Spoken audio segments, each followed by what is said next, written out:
नमस्कार मित्रांनो, स्पर्धा परीक्षा यूट्यूब चॅनलमध्ये तुमचे सर्वांचे स्वागत आहे. तर आता काल पेपर झालेले आहे. आपल्याला पेपरमुळे पूर्ण पॅटर्न समजून गेलेलं आहे की कशा प्रकारचे प्रश्न विचारतात. प्रश्नाची काठिण्य पातळी मध्यम ते मध्यम लेवलची असते. एवढेही सोपे प्रश्न नसतात. कसं असते, आता आपल्याला 5-6 प्रश्नाचे उत्तर आले त्या बुकमध्ये, आपल्याला पुस्तक प्रश्नाचे उत्तर सापडले की आपल्याला वाटते की खूपच सोपा पेपर होता. पण निकाल आल्यानंतर आपल्याला समजून जाते की नाही पेपर हे होता. आणि ज्यावेळेस आपल्याला सगळ्या प्रश्नांचे उत्तर आठवतात पेपर झाल्यानंतर, त्यावेळेस असं समजून चालायचं की त्या विद्यार्थ्याचा अभ्यास पूर्ण झालेला आहे. कोणत्या टॉपिकवर प्रश्न होते, आता इथून पुढे त्याच टॉपिकवर आपण लेक्चर बनवणार आहोत. तर आज आपण 50 प्रश्न बनवणार आहोत फाउंडेशनवर, पायावर. तुम्ही जर नवीन आहात तर चॅनल लाईक सबस्क्राईब करा. प्लेलिस्टमध्ये डिस्क्रिप्शनमध्ये जाऊन तुम्ही पूर्ण यापूर्वीचे 30 ते 31 लेक्चर बघू शकता. अगदी बेसिक प्रश्न घेतले होते, महत्त्वाचेच घेतले होते. फक्त जलसिंचनावर आणि रेल्वेवर प्रश्न आला नव्हता. बाकी सर्व हायवे इंजिनिअरिंग वगैरे सर्व याच्यावर प्रश्न होते. तरी पण कोणत्या याच्यावर प्रश्न आलेले आपण हे आपल्या टेस्ट सिरीज ग्रुपवर टाकणारच हो. ज्यांना कोणाला टेस्ट सिरीज घ्यायची 22-23 आणि 28 तारखेच्या परीक्षेसाठी, ते त्यांनी कॉन्टॅक्ट करावा. डिस्क्रिप्शनमध्ये नंबर दिलेला आहे किंवा यापूर्वीच्या व्हिडिओमध्ये तुम्हाला नंबर मिळून जाईल. लगेच आपण अगदी 10 मिनिटामध्ये 50 प्रश्न बघूया, वन लाईनर. आता याच्यामध्ये आपण काय केलं, चित्राचा वापर नाही केला. आता ज्यावेळेस तुम्ही अभ्यास करता किंवा एखादं पुस्तक वाचता, त्यावेळेस जर तुम्ही एखादा फाउंडेशनचा प्रकार बघत असाल तर त्यावेळेस जर गुगलला किंवा यूट्यूबला जाऊन जर सर्च केलं की याचा प्रकार कसा असते. कारण कसं आहे, आता सर्वजणच रवींद्र वीरचं पुस्तक वापरतात आणि बरेच मुलं म्हणत आहेत की त्या पुस्तकाचे संदर्भ सापडतात, पण त्या पुस्तकामध्ये जास्त चित्र नाही दिलेले. आणि एकदा चित्र बघून जर आपण एखादा 2-4 चित्र येतात त्या पुस्तकामध्ये, जर आपल्याला समजा एखादा उदाहरणार्थ फाउंडेशनचा प्रकार पाहिजे, जर आपण त्याचं जर गुगलला चित्र बघितलं, इमेज बघितला, तर आपल्याला त्याच्यावरून सगळा अंदाज येते. त्याचे बाकीचे पण उपघटक आपल्याला महत्त्वाच्या गोष्टी समजून जातात आणि ते चिरकाळ आपल्या लक्षामध्ये राहते. तर आपण लगेच सुरुवात करूया. पहिला प्रश्न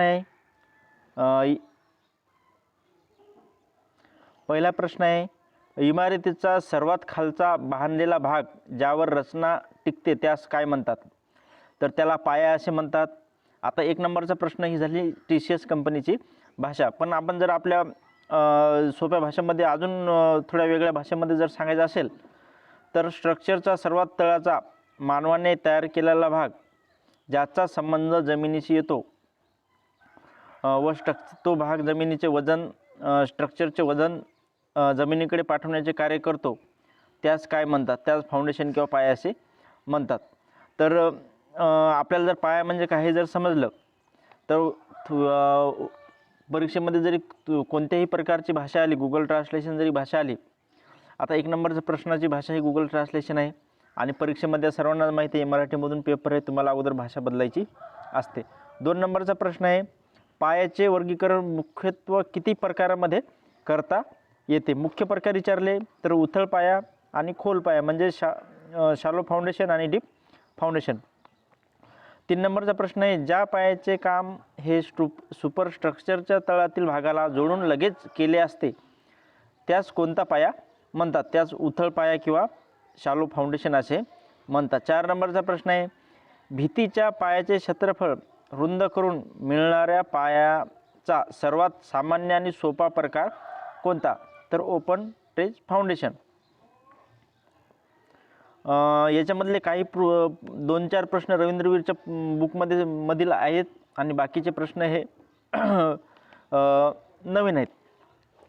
तर आपला उद्दिष्ट असतो की जास्तीत जास्त नवीन प्रश्न तुमच्यापर्यंत पोहोचवण्याचा. 5 नंबरचा प्रश्न आहे, ग्रिलेज फाउंडेशनचा वापर सामान्यत कशा बाबतीत केला जातो? तर जास्त भार च्या बाबतीत केला जातो. 6 नंबरचा प्रश्न आहे, इमारतीचा भाग सामान्य जमिनीच्या पातळीच्या खाली स्थिर असतो तर त्याला काय म्हणतात? तर उपसंरचना असे म्हणतात. 7 नंबरचा प्रश्न आहे, पुलासाठी पायाचा सर्वाधिक वापरला जाणारा प्रकार कोणता?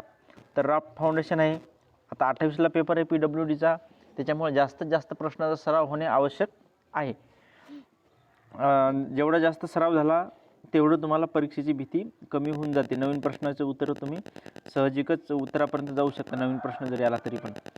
8 नंबरचा प्रश्न आहे, काळ्या मातीमध्ये कोणता पाया घालावा? तर स्टेप फुटिंग हे त्याचं उत्तर आहे. 9 नंबरचा प्रश्न आहे, मातीमध्ये इमारतीच्या पायाची किमान खोली असते? तर 0.9 ते 1.6 मीटर एवढी असते.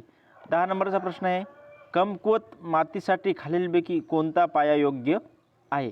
आता याच्यामधले बरेच प्रश्न नवीन आहेत आणि आता दिवस कमी राहिलेले आहेत. रवींद्रवीर सरांचं बुकसुद्धा आहे, त्याच्यामध्ये पण 50 ते 60 प्रश्न दिलेले आहेत. पण जो घटक आहे पान नंबर 82-83 मध्ये दिलेला फाउंडेशन, त्याचं जर तुम्ही 10 ते 20 वेळेस रिव्हिजन केलं तर त्याच्यावरून तुम्हाला अंदाज येऊ शकते की या टॉपिकवर कशा प्रकारचे प्रश्न विचारले जाऊ शकतात. आता कोणत्या टॉपिकवर प्रश्न आले हे तर आपल्याला माहिती मिळालीच आहे. त्या संबंधित आपण परीक्षेत आलेले प्रश्नसुद्धा बघणार. 1-2 दिवसानंतर आपल्याला पूर्ण प्रश्न मिळतील, त्यावेळेस आपण सगळे प्रश्न तसे उत्तर असं बघणार आहो. आणि इथून पुढचा टॉपिक आपला टिंबर राहणार आहे. प्रत्येक याच्यातून आपण 50 ते 60 प्रश्नाचे लेक्चर देणार आहोत, जे की तुमच्या पुस्तकामध्ये प्रश्न नसणार आहेत. 10 नंबरचा प्रश्न आहे, कमकुवत मातीसाठी खालीलपैकी कोणता पाया योग्य आहे? तर रॉक फुटिंग, कॉलम फुटिंग आणि ग्रिलेज फुटिंग हे त्याचे तिन्ही पण योग्य आहेत. आता वालुकामय जमिनीत जड संरचनेसाठी कोणता पाया वापरला जातो? तर पियर फाउंडेशन वापरले जाते. 2 किंवा अधिक स्तंभांना आधार देणारे स्प्रेड फुटिंग म्हणजे कोणते? समजा 2 किंवा अधिक स्तंभांना आधार देण्यासाठी कोणत्या प्रकारचे फुटिंग वापरले जाते असं त्याचं अर्थ आहे? तर कंबाइनेड फुटिंग. आता तुम्ही हे गुगलला सर्च करा, 2 पाया बाजूला दिलेले आहेत. कंबाईंड फुटिंग हे त्याचं उत्तर आहे. 13 नंबरचा प्रश्न आहे, इमारतीमध्ये सर्वात जास्त वापरलेला खोल पाया म्हणजे डीप फाउंडेशन कोणते आहे? तर पाईल फाउंडेशन आहे. पृष्ठभागाच्या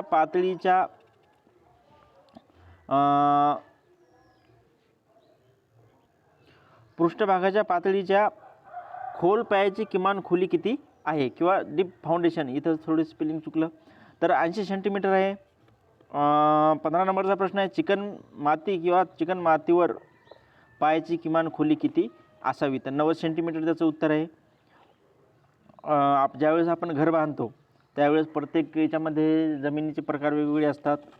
कोकणामध्ये इकडली विदर्भ साईडची जमीन लाल रंगाची असते आणि मराठवाड्याची जास्त करून आपली काळी जमीन असते, त्याच्यामुळं त्याच्यावर वेगवेगळे पाय हे केले जातात. आपलं रेल्वे किंवा पाण्यातल्या समुद्रासाठी ज्यावेळेस पूल बांधतो त्यासाठी वेगवेगळा पाया केला जातो. त्या क्षमतेवर त्याचं अवलंबून असते की कोणता पाया घालायचा ते. 16 नंबरचा प्रश्न आहे, खालीलपैकी कोणता पाया चटई पाया म्हणून ओळखला जातो? म्हणजे मॅट फाउंडेशन, थोडक्यात रॉक फाउंडेशन हे त्याचं उत्तर आहे.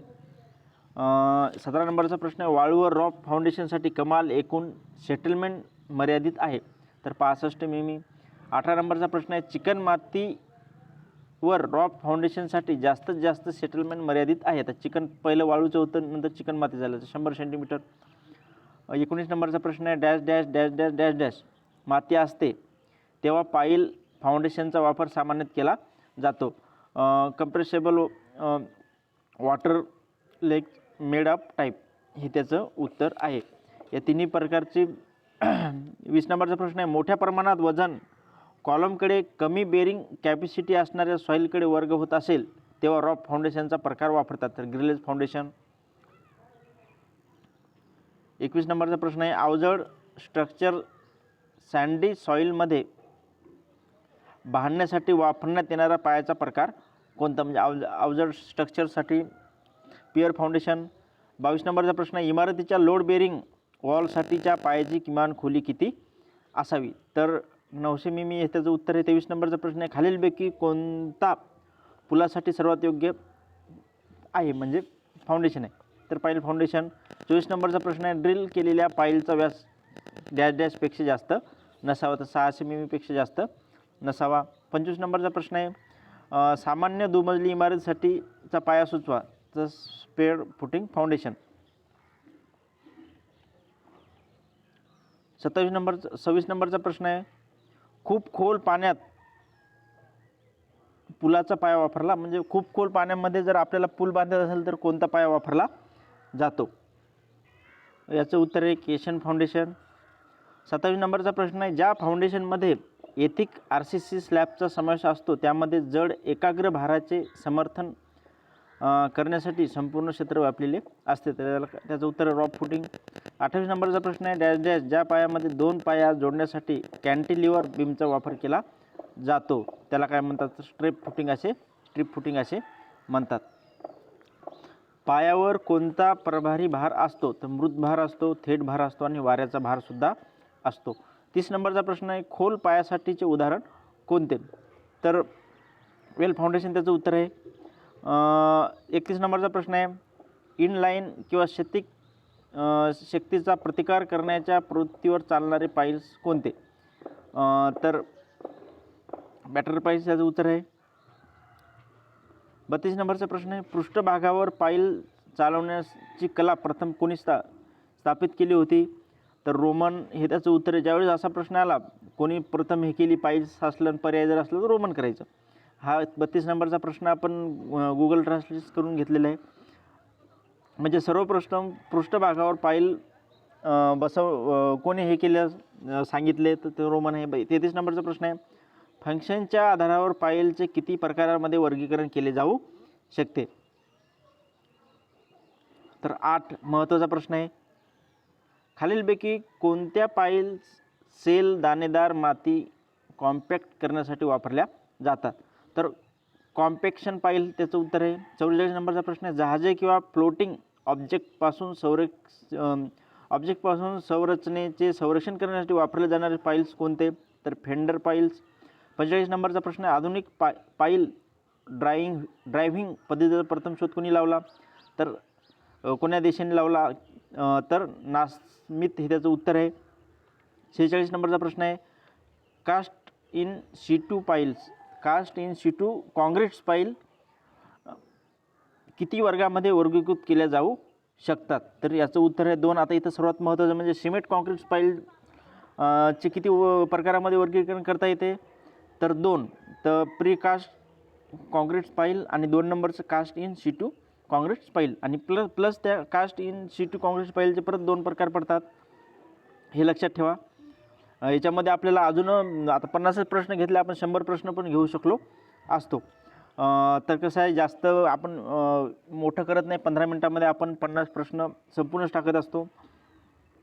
तुम्ही याचा स्क्रीनशॉटसुद्धा मारू शकता. जर टेस्ट सिरीज जर जॉईन केली तुम्हाला यूट्यूबचे 3200 म्हणजे 1500 वन लाईनर प्रश्न मिळतात आणि टेस्ट सिरीजचे 40 PDF आणि 40 टेस्ट सोडवायला भेटतात. अवघे 500 रुपये किंमत आहे. परीक्षेजवळ आल्यामुळं आपण त्याच्यामध्ये काही सूटसुद्धा देऊ शकतो, कारण मागच्या 7 तारखेपासून टेस्ट सिरीज सुरू आहे. ज्यावेळेस तुम्ही अवघड प्रश्नाचा सराव करता त्यावेळेस सोपे प्रश्नाचे उत्तर तुम्हाला सहजच येऊन जातात. 2 लाकडी पाईल्समधील सर्वात चांगले सेंटर टू सेंटर अंतर किती असावे? 900 मिमी, कधी सेंटीमीटर्समध्ये सुद्धा विचारले जाते, पण आपल्या पुस्तकामध्ये 900 मिमीच आहे.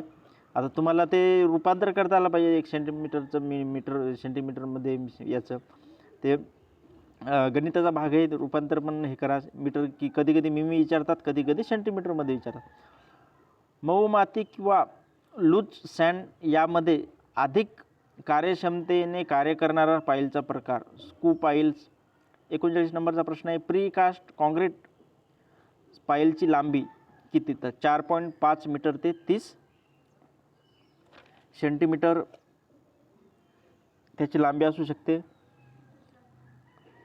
खालीलपैकी शेवटचा प्रश्न आहे, खालीलपैकी कोणता पाईल्स कॉन्क्रीटच्या पाईलच्या कास्ट इन शिटू प्रकारामध्ये मोडतो? तर रेमंड नामक पाईल्स. 41 नंबरचा प्रश्न आहे, पाईल्स सुरक्षितपणे वाहून नेणारा स्वीकार्य भार कोणत्या आधारावर निर्धारित केला जातो? तर पाईल फाउंडेशनची स्थिरता. 42 नंबरचा प्रश्न आहे, पाईलची भार वाहून नेण्याची क्षमता खालीलपैकी कोणत्या पद्धतीद्वारे निर्धारित केली जाऊ शकते?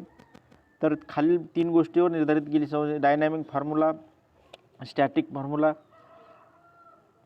आणि पाईल लोड टेस्ट. 43 नंबरचा प्रश्न आहे, पाईल लोड चाचणीवर केली पाहिजेत. आता पाईल लोड चाचणी कशासाठी केली पाहिजे? तर वर्किंग पाईल आणि टेस्ट पाईलसाठी. 44 नंबरचा प्रश्न आहे, पाईल्सद्वारे वाहून जाणारे भार वेगवेगळे करण्यासाठी वापरण्यात येणारी चाचणी कोणती? चक्रीय भार चाचणी. महत्त्वाचा प्रश्न आहे. 46 नंबरचा प्रश्न आहे, कोणत्या पाईल्स आडव्या दिशेतील अथवा तिरकस दिशेतील लोडला विरोध करण्यासाठी या फाईल्स जमिनीत तिरक्या ठेवल्या जातात. तर बॅटर फाईल गुगलला सर्च करा. हा जर प्रश्न तुम्ही व्हिडिओ लेक्चर बघत असाल तर बॅटर्स फाईल सर्च करा, तुम्हाला सगळं क्लिअर होऊन जाईल. 47 नंबरचा प्रश्न आहे, शीट पायलिंग वॉलकडून येणाऱ्या आडव्या दिशेतील पाईलला विरोध करणाऱ्या पाईल म्हणजे शीट पायलिंग वॉलकडून येणाऱ्या आडव्या दिशेतील पुलला विरोध करणारे पाईल कोणते आहेत? तर अपलिफ्ट पाईल किंवा अपलिफ्ट पाईल किंवा ॲकर पाईल असं सुद्धा म्हणतात. 48 नंबरचा प्रश्न आहे, कोणत्या पाईल्स कारखान्यात तयार केल्या जातात? प्रीकास्ट कॉन्क्रीट पाईल ह्या कारखान्यात तयार केल्या जातात. त्याचा आकार गोल असू शकतो, अष्टकोनी, चौकोनीसुद्धा असू शकतो. प्रीकास्ट कॉन्क्रीट पाईल जास्तीत जास्त 80 टनपर्यंत डिझाईन लोडसाठी वापरल्या जातात. हा पण प्रश्न खूप महत्त्वाचा आहे, पण आपण असे बेसिक प्रश्न घेतले कारण या टॉपिकवर जर म्हणलं तर आपण 500 पण प्रश्न काढू शकतो आणि एवढे 500 प्रश्न आपण यूट्यूबला एकाच याच्यामध्ये टाकणं शक्य नाही. तर पेपर जवळ आलेले त्याच्यामुळे आपण फक्त बेसिक हे करत आहोत. बरेच प्रश्न आपण यातले टेस्टमध्ये सुद्धा घेतलेले आहेत. 49 नंबरचा प्रश्न आहे, तर कारखान्यामध्ये कोणत्या पाईल तयार केल्या जातात? प्रीकास्ट कॉन्क्रीट पाईल. आता 49 नंबरचा प्रश्न आहे, पाईल ग्रुपची कार्यक्षमता यावर अवलंबून असते. तर पाईल्सचे वैशिष्ट्य आणि स्पाईलचे अंतर यावर अवलंबून असते.